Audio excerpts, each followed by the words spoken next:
Olá, aluno! Olá, aluna! Sou Viviane Soares, professora de História. Estou aqui hoje para ministrar uma aula que é direcionada aos alunos do primeiro ano do ensino médio. O tema da nossa aula é escravidão e resistências. Um tema muito importante para a gente compreender, né, esse processo aí de desenvolvimento de lutas e de movimento por parte da população africana que foi trazida forçadamente para o Brasil no contexto da colonização. Então, na aula de hoje, a gente vai entender um pouquinho mais a respeito da escravidão e as formas de resistência utilizadas pelos escravizados. Espera-se que ao final dessa aula você seja capaz de compreender os movimentos de resistência por parte dos povos africanos que foram escravizados no Brasil. Contextualizando, de qual momento a gente vai tratar hoje? É muito importante que a gente compreenda, né, de que contexto nós estamos falando. Então, a gente está falando de um Brasil que vivia aí dentro de um sistema que é o sistema colonial. O período, especificamente falando, é do século XVI ao século XIX. A gente tem aí uma situação que é o tráfico de pessoas, né? Então, muitas pessoas foram trazidas da África para fazer o trabalho no Brasil, um tipo de trabalho forçado. E a gente entender como o continente africano ele se tornou um alvo de muita cobiça por parte dos países aí, nesse sentido do tráfico de pessoas para trabalho escravo. Aqui nós temos as principais rotas, né, desse tráfico. A gente percebe que do continente africano a gente vai ter a saída de muitos povos que vão para várias regiões da América, né, tanto a América do Norte como a América Central e a América do Sul. Chama atenção que a América do Sul, especificamente o Brasil, é a região que mais recebe pessoas nesse contexto, mas percebemos também que a gente tem aí a questão de rotas que vão ser direcionadas para a Europa, para a África e, né, em outras regiões. Povos africanos. Pensar aí a transferência forçada, né, o deslocamento forçado dessas pessoas, é muito importante passar por uma reflexão sobre esses povos, sobre as características desses povos. Compreender que povos que viviam na África tinham costumes, características culturais, religiosidade, né? Tudo que fazia parte daquela vivência e aquilo que foi perdido, né, quando eles fazem essa travessia forçada. Então, a gente compreender que a África ela é formada por muitas etnias é muito importante. Entender que os grupos que vieram para o Brasil eram grupos diferentes, né? Então, a gente tinha grupos bantus, gegês, nagôs, haussás. E entender que, enquanto grupos diferentes, eles tinham características diferentes. Compreender também que entre grupos étnicos era muito comum ter línguas, dialetos que eram também diferentes, né? E quando a gente entende isso, a gente consegue imaginar qual era a situação desses povos no Brasil. Eram arrancados de sua terra, né? Não conseguiam ir muitas vezes o contato, porque essas etnias diferentes elas eram misturadas dentro de um mesmo grupo, justamente para dificultar aí a associação e a comunicação, né? E é bom refletir como tudo isso é desconsiderado quando a gente tem esse movimento forçado desses povos para a América, né? Para o Brasil especificamente falando. Então, cada etnia ela carregava, né, sua visão de mundo, seus costumes, suas características, seus códigos de comportamentos que eram bastante diferentes, né? No Brasil, esses povos tornaram-se força de trabalho, né? É fundamental para a produção da cana-de-açúcar, né, e para a produção açucareira. Eles foram tidos pelos seus senhores como um bem, né? Algo de valor que esses senhores tinham a posse, portanto eles poderiam dispor, negociar, né, esse bem, já que ele era aí, valioso no sentido de rentabilidade financeira, né, e não no sentido de consideração do que a gente está falando, que é de uma pessoa, de um ser humano, mas então ele era um bem de valor que passava por negociações. A condição do escravizado como uma mercadoria, ela era considerada como algo natural nas colônias. Isso nos chama muita atenção, né? Que até mesmo a Igreja Católica, ela deu respaldo a essa escravidão, né? Ela não se opôs a esse processo. E a gente tem até informações, né, documentais que vão dizer de organizações da Igreja que possuíam escravo também. Então, a gente percebe que se naturalizou algo, né, que a gente tem dificuldade de entender como se pode naturalizar, mas isso acabou se tornando comum aqui no Brasil, nesse período de colonização. Quais eram os argumentos utilizados para justificar o trabalho do escravizado? Um dos argumentos muito comum é que esse tipo de trabalho já existia na África, né? Então, a gente não está fazendo nada de errado. Lá eles já fazem isso, nós estamos reproduzindo aqui. É um argumento bastante limitado e a gente tem que tomar muito cuidado, porque o tipo de escravidão que acontece na África, ele é muito diferente do que acontece no Brasil. Na África, nós temos diversos grupos e a gente tem, sim, conflito entre esses grupos e muitas vezes acontecia de um grupo se tornar prisioneiro. Então, a gente tinha muitos prisioneiros de guerra ou também pessoas que ficavam endividadas e se tornavam escravas. A escravidão que acontecia lá, ela não arrancava as pessoas do seu lugar, né? A pessoa continuava ali naquela região onde ele tinha seus costumes. A pessoa, muitas vezes, ela era incorporada pelo grupo onde ela estava, né, que ela era levada. O tipo de trabalho, ele podia ser os mesmos trabalhos, inclusive de pessoas livres. Era muito comum, a partir de tempos de convivência, essa pessoa ela ser incorporada dentro daquela sociedade, né? Então, é muito diferente do que a gente vivenciou no Brasil, que aqui a gente teve uma escravização que foi muito mais brutal, né? A gente tem não só a brutalidade por parte da questão do trabalho, como nós temos também essa questão do deslocamento, da perda de contato, dos laços culturais, né? Esse sentimento aí de distanciamento e a condição de tratamento que era dada a essas pessoas. Outro discurso muito comum é a questão de oportunidade de conhecer a verdadeira religião. Sustentava-se que, ao trazer africanos para o Brasil, estaria oportunizando eles a ter um contato religioso, né? E isso é uma afirmativa que desconsidera totalmente toda a diversidade e riqueza religiosa que está presente no continente africano, né? Que já estava presente nesse continente. E a outra justificativa é aquela de tratar os negros como inferiores e, portanto, não ter problema aí em escravizá-los. Quais eram as condições de trabalho que estavam presentes aí, né, na colônia, no Brasil colônia? A gente tem a questão da extensa carga de trabalho, né? Então, trabalhava muito tempo, um trabalho que era muito pesado, né?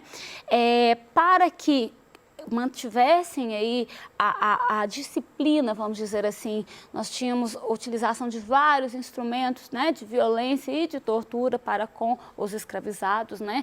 O uso de castigos cruéis era muito comum. A gente sabe que, por um lado, havia uma preocupação de não ferir a ponto de se perder esse bem, né, que era a pessoa escravizada, mas a gente sabe também que muitas vezes é utilizada a violência extrema para servir como exemplo para que outros casos, né, não aconteçam, né, seria um tipo de punição exemplar. A gente tem que tratar também, quando nós falamos de toda essa violência, essa brutalidade com que os escravizados eram tratados, de algumas condições, né, que seriam aí concessões que eram realizadas. Então, poderia acontecer de ter negociações em que o senhor permitisse que o escravo, durante alguns dias, trabalhasse em alguma terra para produzir algo. Isso acontecia também. Essas concessões, nós precisamos entendê-las como fruto da resistência dos africanos que usaram do confronto e da negociação como meio, né, de buscar novas conquistas. Então, esse é um assunto muito importante para a aula de hoje, resistência. Entender como essa resistência, ela vai ajudar nesse processo aí, né, de concretização aí de algumas conquistas importantes. Então, vamos conceituar a palavra resistência. De que a gente está falando, né? Então, ato ou efeito de resistir. 2, propriedade de um corpo que reage contra a ação de outro corpo. Então, nós vamos entender como esses povos africanos que foram trazidos e escravizados no Brasil, eles vão reagir à dominação de outros grupos, né? No caso aí, a dominação do senhor, do colonizador, que vai aí, né, direcionar esse trabalho no Brasil. Então, a resistência. A gente precisa compreender que os escravizados, eles não ficaram passivos diante de toda aquela situação. Nós precisamos entendê-los como sujeitos ativos, né, que compreendiam e buscavam meios de alterar a situação que era vivenciada, né, seja por meio da negociação, seja por meio da manutenção dos seus hábitos, né. Existia aí uma força de resistência em que ele se colocava a negociar e a buscar uma condição de vida que fosse menos pior do que aquela que ele estava sendo colocado, né? Já que a condição de ser retirado do seu local de vivência, de ser trazido forçado, né? Ela já é uma condição aí extremamente degradante, né? É extremamente prejudicial. Então, várias formas de resistência elas foram desenvolvidas, tanto as resistências individuais, como também as resistências coletivas, né? Nós podemos falar aí de resistências individuais, né? A questão do suicídio, do aborto, uma prática chamada de banzo, que hoje a gente fala sobre uma melancolia, uma depressão, né? Uma apatia por parte da pessoa, né? Que não reagia ao trabalho. E as fugas também, elas aconteciam muito individualmente e coletivamente. O suicídio chama muita atenção porque não é uma prática comum na África, né? Ela é uma prática que vai acontecer em grande escala no Brasil ou em outros locais onde havia essa escravização, justamente como uma resposta àquelas condições, né, que o escravizado vivenciava. A gente tem como resistência coletiva também as fugas, que poderiam ser individuais ou coletivas, mas a gente tem a manutenção dos rituais e das crenças, né? Seja a manutenção aí das suas danças, da sua religiosidade, mesmo que para isso muitas vezes era necessário aí associar os seus símbolos religiosos, né, a outros símbolos, uma forma aí de manter essa cultura viva. Muitas vezes eles faziam essas associações, né? Mas não deixa de ser um importante ponto de resistência. Também a gente tem a questão dos ataques aos senhores e a formação de quilombos como forma de resistir à situação que o tipo de trabalho escravizado estava aí oferecendo a esses povos, né? Sobre os quilombos. O que são quilombos, né? São esconderijos que eram localizados em áreas mais remotas, na maioria das vezes áreas mais distantes, de difícil acesso. Podia ter também, né, quilombo que tivesse uma região de mais fácil acesso a algum tipo de estrada para facilitar a movimentação, no caso até de busca de modos de sobrevivência, mas grande parte destes estavam em locais de difícil acesso, né? Eles usavam várias formas de defesa, então a gente tinha até mesmo o uso de armadilhas em torno da região do quilombo para impedir a aproximação, né, daqueles que iam buscar as pessoas que estavam sendo aí, né, ficando nesses lugares como forma de manter aí a sua vida longe da escravização, né? A gente tem aí várias regiões em que esses quilombos são formados.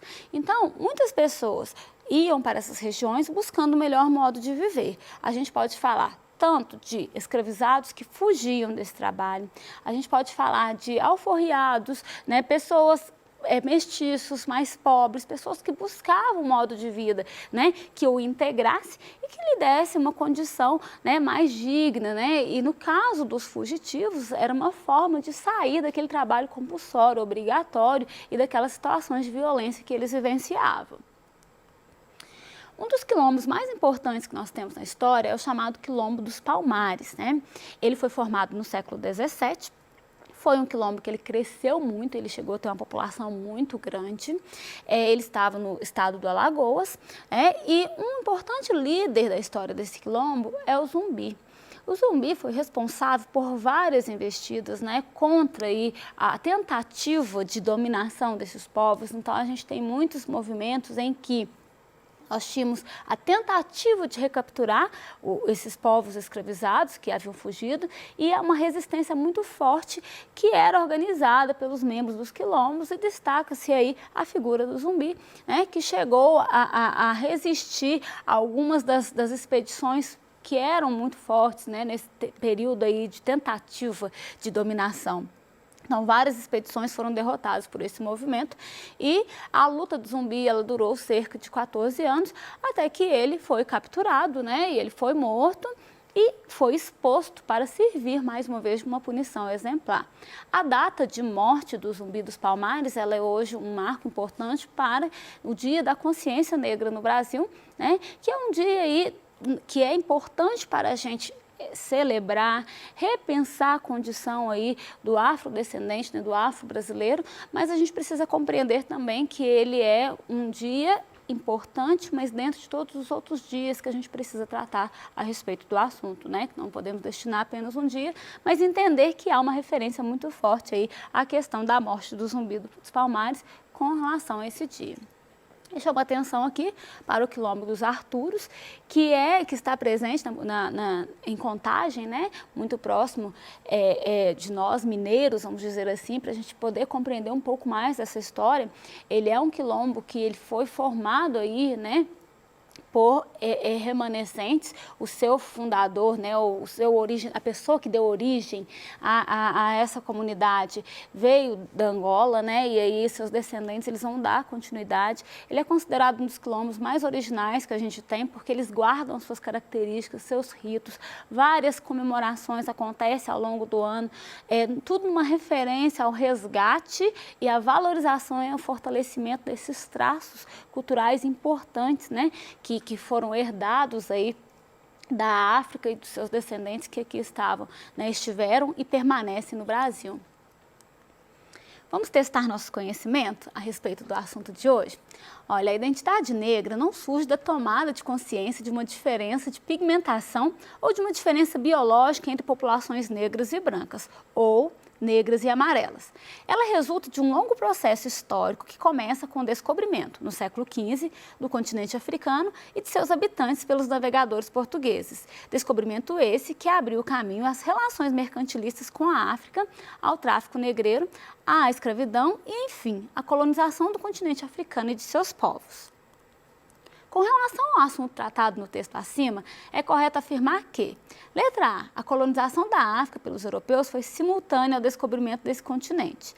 Letra B, a existência de lucrativo comércio na África levou os portugueses a desenvolverem esse continente. Letra C, o surgimento do tráfico negreiro foi posterior ao início da escravidão no Brasil. Letra D, a exploração da África decorreu do movimento de expansão europeia no início da Idade Moderna.